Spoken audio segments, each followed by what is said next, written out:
पैसा होगा तब शिक्षा मिलेगा। 12th के प्रति सिंसियर होने की कोई ज़रूरत नहीं है। जब खतरा है कि हमको निकाल दिया जाएगा तो क्या हम बोलेंगे नहीं? एडोक टीचर को एक बास्केटबॉल तो बना दिया है, लेकिन वो बॉल कभी कोर्ट में नहीं जाती है। उनको ना पेंशन का राइट है, ना हॉलीडेज है, ना लीव है, ना मेडिकल फैसिलिटी है। महिलाएं भी होती हैं, एक भी छुट्टी नहीं होती, कोई मेडिकल लीव इनको नहीं मिलती है। कभी भी अधिकार जो है परोस के जो है खैरात में नहीं दिए जाते। हम ये डिमांड आज से नहीं कर रहे हैं, 6 साल हो गया है इसको। शिक्षा बेच रहे हैं और एक गरीब बच्चे का कॉन्फिडेंस तोड़ रहे हैं। सिजेरियन कुछ हो रहा है तो उनको एक दिन की भी छुट्टी नहीं मिलती है। आप सोच के देखिए, अगर उसने ज्वाइन नहीं किया तो उसकी नौकरी चली जाएगी। फॉरेन में आप एक दिन किसी का सैलरी लेट नहीं कर सकते, वो ह्यूमन राइट्स वायलेशन होता है। दिल्ली यूनिवर्सिटी टीचर एसोसिएशन की तरफ से टीचर्स और प्रोफेसर सड़क पर उतरे हैं। जो एडहॉक टीचर्स है दिल्ली यूनिवर्सिटी में, उसको पक्का करने के लिए आज सरकार से मांग कर रहे हैं। और एक कोई टीचर और प्रोफेसर कोई 8 साल से है, कोई 10 साल से, कोई 20 साल से भी कॉन्ट्रैक्ट बेसिस पे काम कर रहे हैं। बच्चों का भविष्य बनाने की जिम्मेदारी इन टीचरों पर है, लेकिन क्या टीचर की भविष्य बनाने की जिम्मेदारी सरकार को नहीं होनी चाहिए? क्या टीचर की जिम्मेदारी सरकार को लेनी चाहिए, उनकी सिक्योरिटीज़ लेनी चाहिए, ताकि वो बच्चों के भविष्य अच्छे से बना सके? हम कुछ टीचरों से यहाँ बात करेंगे, कुछ प्रोफेसर से बात करेंगे और जानने की कोशिश करेंगे कि आखिर इनका मुद्दा क्या है, ये किस मांग को लेके आज सड़क पर उतरे हैं और बीजेपी सरकार से डिमांड कर रहे हैं कि एडहॉक टीचर्स को भी पक्का किया जाए। सर, डूटा की तरफ से आज जंतर मंतर पर प्रदर्शन किया जा रहा है। एब्जॉर्वेशन का मामला है, प्लस एडहॉक टीचर्स का मामला है।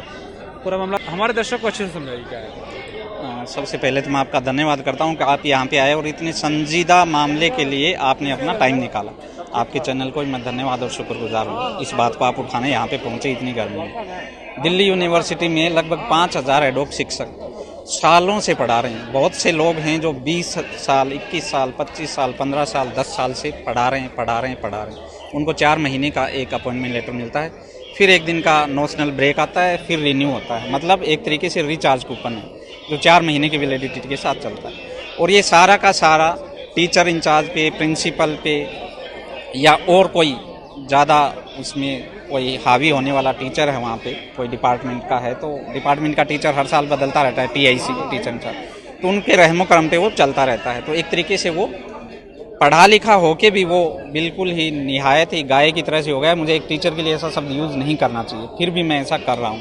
कितनी विडम्बना है कि जब एडहॉक अपॉइंटमेंट होता है तो उसका सिलेक्शन प्रोसीजर एकदम क्लियर कट होता है, जो यूनिवर्सिटी गाइडलाइन एक्ट और ऑर्डिनेंस इंस्टीट्यूट्स के अकॉर्डिंग ही है। उसमें टीचर इंचार्ज होता है, सीनियर होता है, 2 सब्जेक्ट एक्सपर्ट होते हैं, ओबीसी SC ST ऑब्जर्वर होता है, गवर्निंग बॉडी चेयरमैन होता है, प्रिंसिपल होता है। सारा का सारा सिलेक्शन कमेटी वैसी होती है जो परमानेंट के लिए होती है।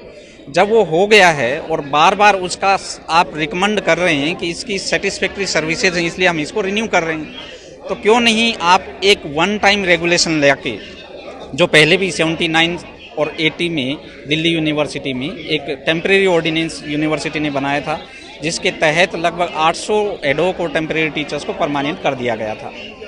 तो उसी तरीके से आज हमारी डिमांड ये है कि इन 5000 पढ़ा रहे एडहॉक शिक्षकों को एक one time regulation for absorption of ad hoc and temporary teacher वो लाया जाए और उसको तुरंत प्रभाव से लागू करके इनको अब्जॉर्ब किया जाए, क्योंकि ये सैंक्शन सीट पे पढ़ा रहे हैं जो ऑलरेडी रोस्टर में मेंशन्ड है। 200 पॉइंट रोस्टर है जो गवर्नमेंट ऑफ इंडिया का रोस्टर उसके हिसाब से है, प्लस वो एकदम क्लियर कट वर्कलोड के हिसाब से वहाँ पे काम कर रहे हैं।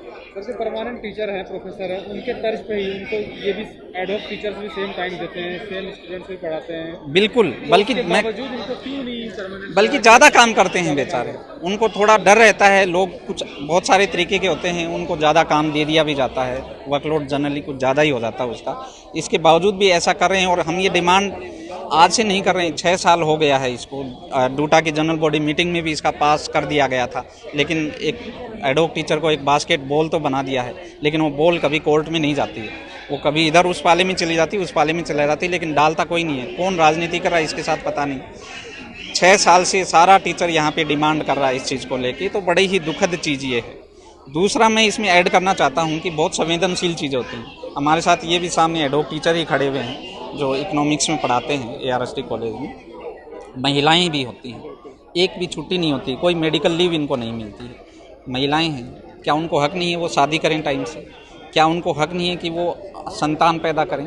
अगर उन्होंने गलती से शादी कर ली और संतान हो गई या सिजेरियन कुछ हो रहा है तो उनको एक दिन की भी छुट्टी नहीं मिलती है। आप सोच के देखिए, अगर उसने ज्वाइन नहीं किया तो उसकी नौकरी चली जाएगी। तो हम किस तरीके के कहाँ जीवन जी रहे हैं और किस तरीके का, वो भी दिल्ली में, देश की राजधानी है और central university, Delhi university 1921 parliament act के तहत इस्टेब्लिश्ड है, उसमें ये हालात हैं। तो आप सोच सकते हैं बाकी किसी प्राइवेट कॉलेज या प्राइवेट यूनिवर्सिटी या स्टेट यूनिवर्सिटीज़ में पढ़ा रहे शिक्षकों की क्या हालात होगी। तो आखिर सरकार क्यों नहीं समझ पा रही है आप लोगों का दर्द, एडहॉक टीचर्स का डर क्यों नहीं समझ पा रही है? मुझे तो कहीं ना कहीं एक पॉलिटिकल रीजन लगता है कि इसको एक फुटबॉल की तरह लिंगर ऑन इश्यू किए जा रहे हैं, वोट बैंक की राजनीति बना रहे हैं। दिल्ली यूनिवर्सिटी टीचर एसोसिएशन की इलेक्शंस भी होते रहते हैं, सब लोग इसको इश्यू बना के आगे से आगे बढ़ा देते हैं। लेकिन मेरा मानना है कि चूँकि मैं भी डूटा एग्जीक्यूटिव रहा हुआ हूँ, मैं पहले भी यही आवाज़ उठाता रहा हूँ कि सारे ग्रुप मिलके, चाहे वो कांग्रेस हो, चाहे राइट हो, चाहे लेफ्ट विंग, कोई भी हो, अगर शिद्दत से इसको चाहें तो ये काम कर सकते हैं। हमने 3rd अमेंडमेंट यूजीसी का लंबाई लड़ाई लड़के उसको भी जीत हासिल किया था। हमने 200 पॉइंट रोस्टर को भी यहाँ पे रिस्टोर करवाया था, सब लोग एकजुट होकर करवाया था। आज प्रमोशन तो सबका हो रहा है, लेकिन अब्जॉर्प्शन पे कोई बात करता है तो कोई सबका मुंह में दही जम जाता है। तो मुझे तो ये डुअल नेचर, अगर कोई झूठा लीडरशिप कर रही है तो मुझे समझ से परे है ये। दिल्ली यूनिवर्सिटी टीचर एसोसिएशन की तरफ से आज सड़क पे उतरे हैं आप लोग, एडहॉक टीचर्स को लेके, एब्जॉर्प्शन को लेके, पूरे मामले पे क्या कहेंगे? सी, एक जॉब सिक्योरिटी सबका एक बेसिक राइट है। आपको लाइफ में स्टेबिलिटी चाहिए, सिक्योरिटी चाहिए, और ऐसा नहीं कि परमानेंट टीचर्स के लिए अलग क्वालिफिकेशन है और एडहॉक टीचर के लिए अलग क्वालिफिकेशन है। क्वालिफिकेशन सेम है, हम इंटरव्यू से आते हैं तो जब और एक टीचर से माना जाता है कि वो बेस्ट स्टूडेंट के भविष्य का ख्याल रखे, बेस्ट काम करे। हम सालों साल यूनिवर्सिटी चला रहे हैं, यूनिवर्सिटी और स्टूडेंट्स के प्रति हमारा कमिटमेंट है। यूनिवर्सिटी हमसे डिमांड करती है कि हम अपना 100% दे, और तो ये तो बहुत अच्छी बात है। इंस्टीट्यूशन हमसे डिमांड करता है, इंडिविजुअल का कोई राइट नहीं है। आप इंडिविजुअल का कोई सिक्योरिटी नहीं दे सकते। हम आपका यूनिवर्सिटी चला रहे हैं डेकेड से, हम इंस्टीट्यूशन का कोई कमिटमेंट, कोई लॉयल्टी, कोई सिंसियरिटी नहीं है हमारे प्रति। और ऐसा क्या मांग लिया? जब हम यूनिवर्सिटी चला रहे हैं तब आप हमें क्यों नहीं अब्जॉर्ब कर रहे हैं? तब आप हमारा सिक्योरिटी क्यों नहीं देख रहे हैं? क्वालिफिकेशन तो पूरा है। इंडिया के बेस्ट यूनिवर्सिटी से लोग आते हैं, दिल्ली यूनिवर्सिटी के बच्चे जो है वर्ल्ड के हर अच्छे जगह पे जाते हैं। तो टीचर्स हैं ना, उनका कमिटमेंट है ना, तो टीचर्स को रिवॉर्ड क्यों नहीं किया जा रहा? और ऐसा क्या हमने अलग चीज़ मांग लिया? 4 महीने से ज़्यादा एक एडहॉक पोस्ट खाली नहीं रह सकता है। तो जब भी ये एडहॉक सिस्टम बना है तो ये होता था कि 4 महीने के अंदर में इंटरव्यू होना चाहिए, इसलिए 4 महीने के अंदर में 4 महीने का ही लेटर बनाने का प्रावधान था। लेकिन अब ये हो रहा है कि 4 महीने में इंटरव्यू नहीं हो रहा है तो कभी और 4 महीने का लेटर दे दिया, फिर और दे दिया, फिर लेकिन पहले थोड़ा जल्दी हो जाता था इंटरव्यूज़, अब तो हो ही नहीं रहे हैं इंटरव्यूज़। तो इंटरव्यूज़ नहीं होने में उनको ना पेंशन का राइट है, ना हॉलीडेज़ है, ना लीव है, ना मेडिकल फैसिलिटी है। एक सेमेस्टर में 4 छुट्टी मिलता है। उसमें हम कितने सालों से ये सब चीज़ें अपने लाइफ की बहुत सारे गोल्स है, कब तक हर चीज़ हमारी वेट करती रहेगी? और अब जब खतरा है कि हमको निकाल दिया जाएगा तो क्या हम बोलेंगे नहीं? और हम तो इस बात को गर्व महसूस कर रहे हैं कि हम आकर बोल रहे हैं। आज बोलता कौन है? जिसमें कॉन्फिडेंस होता है। हम आकर बोल रहे हैं तो हमारे स्टूडेंट्स से भी कॉन्फिडेंस होगा। आज इस देश की जनता इतनी नहीं मरी कि बोलने से डर जाए। हम आते हैं और सीधा पार्लियामेंट के करीब खड़े होकर बोलते हैं कि हमारी आवाज़ सुनो। और ये एक इम्पॉर्टेंट मैसेज है। और आई बिलीव सब जब दूसरे लोगों में भी ये मैसेज होगा, कभी भी अधिकार जो है परोस के जो है खैरात में नहीं दिए जाते। कब से कॉन्ट्रैक्ट बेसिस पे हैं और आपको क्या कारण लगता है कि सरकार आप लोगों की बात नहीं सुन रही है? 8.5 साल से हम कॉन्ट्रैक्चुअल लेवल पे हम लोग काम कर रहे हैं। इतनी क्वालिफिकेशन होने के बाद में इतना PhD करते करते तो इंडिया में काफ़ी साल गुजर जाते हैं। MA, MPhil, PhD, फिर नेट और निकालना पड़ता है हमको। उन सब के बाद में क्या हमारी क्वालिफिकेशन में कमी है? एंड ऑफ कोर्स सरकार कॉन्ट्रैक्चुअल सस्ते में चलता है। एक परमानेंट को एक टाइम में प्रमोशन देना पड़ेगा, मेडिकल फैसिलिटी देना पड़ेगा, पेंशन देना पड़ेगा, तो हर चीज़ सस्ते में चला रहे हैं। इन्फ्लेशन तो बढ़ रहा है। फाइनली यूनिवर्सिटी को सिक्योरिटी चाहिए, उनको रेगुलर काम चाहिए, टाइम से टाइम चाहिए। तो क्या एक इंडिविजुअल का कोई राइट नहीं है? फॉरेन में आप एक दिन किसी का सैलरी लेट नहीं कर सकते, वो ह्यूमन राइट्स वायलेशन होता है। वहाँ पे परमानेंट नाम की बहुत सारी कंट्रीज में चीज़ें ही नहीं है, लेकिन वहाँ पर इतना सिक्योरिटी है एडहॉक लोगों को या सारी वर्कर्स को। तो ये तो ह्यूमन राइट्स का बेसिक अधिकार हम मांग रहे हैं, और इसमें क्या गलत हो गया? 8.5 साल के बाद में भी हम हकदार नहीं है। हम आपका यूनिवर्सिटी चलाते हैं और यूनिवर्सिटी को इंडिविजुअल के प्रति कोई कमिटमेंट नहीं है। It's not just Delhi university, ये तो एक पहल है और आई बिलीव कि ये पूरे देश तक जाना चाहिए। और जब टीचर्स इस तरह की बात करेंगे तो आई बिलीव कि सब जगह जो है लोगों में प्रेरणा जाएगी। एक सवाल मैं आपको हट से करूँगा, कॉमन एंट्रेंस टेस्ट आ गया, जब परसेंटेज के हिसाब से एडमिशन होता था, लेकिन इस बार 2 मार्च से आवेदन शुरू हो जाएगा। एंट्रेंस टेस्ट के बेसिस पर ड्यू नहीं होगा, अब जामिया भी कवायद शुरू हो चुकी है।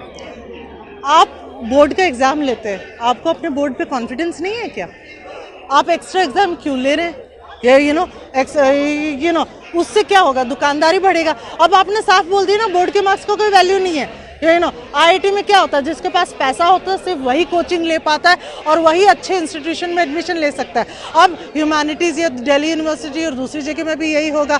अब आप बच्चे को क्या संदेश देना चाहते हैं कि पैसा होगा तब शिक्षा मिलेगा? 12th के प्रति सिंसियर होने की कोई ज़रूरत नहीं है। दुकानें खुलेगी शिक्षा की बिक्री की, और ये शर्म की बात है हमारे देश के लिए। जब आज़ाद हुआ था तो सबको फ्री और बेस्ट क्वालिटी शिक्षा मिली थी, तब देश इतना आगे बढ़ा था कि one of the fastest growing economy बना था हमारा देश। और आज हमारा इकोनॉमी रिग्रेस कर रहा है, तो हमें अपनी शिक्षा को और स्ट्रॉन्ग करना चाहिए। और शिक्षा से क्या बोल रहे हैं? एक बच्चा जो है, आप क्या बोल रहे हैं कि 1 साल का सीधा दुकानदारी है ना, पैसे का बात है। 1 साल का आपके पास पैसा है तो 1 साल में आपको सर्टिफिकेट मिलेगा। 2 साल का अगर आप ग्रेजुएशन करते तो डिप्लोमा मिलेगा। तो और पैसा है तो और पैसा दीजिए, 3 साल में डिग्री मिलेगा। उससे ज़्यादा पैसा है तो 4 साल का ऑनर्स मिलेगा। शिक्षा बेच रहे हैं और एक गरीब बच्चे का कॉन्फिडेंस तोड़ रहे हैं, साधारण बच्चे का कॉन्फिडेंस तोड़ रहे हैं। हर बच्चे का जो कॉन्फिडेंस है ना, वही इस देश का निर्माण करेगा।